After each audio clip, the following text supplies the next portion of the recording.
În funcție de marca și modelul mașinii, vei plăti mai mult sau mai puțin pentru asigurarea auto în Germania. Uite cum se face. La scurt timp după ce începi cu completarea datelor, în calculatorul de asigurare auto în Germania Check24, vei fi rugat să spui care este modelul mașinii pentru care vrei să faci asigurare. Dacă nu știi unde găsești calculatorul de asigurare auto Check24, intră pe site-ul goodejobs.ro sau fă click pe linkul din descriere ca să mă poți urmări mai bine.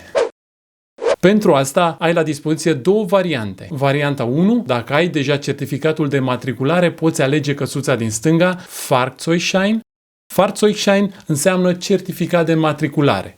Aici va trebui să introduci două coduri, Herstellernummer și Typ-Schlüsselnummer. Nimic altceva decât codul producătorului compus din 4 cifre și codul modelului mașinii, primele 3 poziții. Aceste două numere pot fi găsite în certificatul de matriculare pe pagina din mijloc sus, la punctele 2.1 și 2.2. Dacă nu ai certificatul de matriculare, va trebui să alegi cea de-a doua variantă, Marke und Model, în română, marca și modelul mașinii. Asta înseamnă că va trebui să introduci pas cu pas toate datele despre mașina ta, astfel încât programul să identifice exact tipul de mașină pe care îl ai.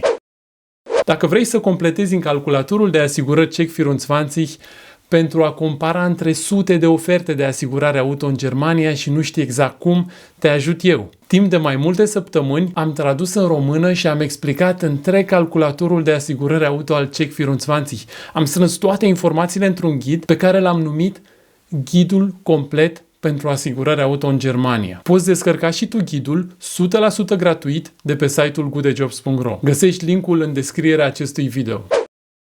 Mulțumesc că ai vizionat acest clip. Pe curând și spor la treabă în Germania. Pa, pa!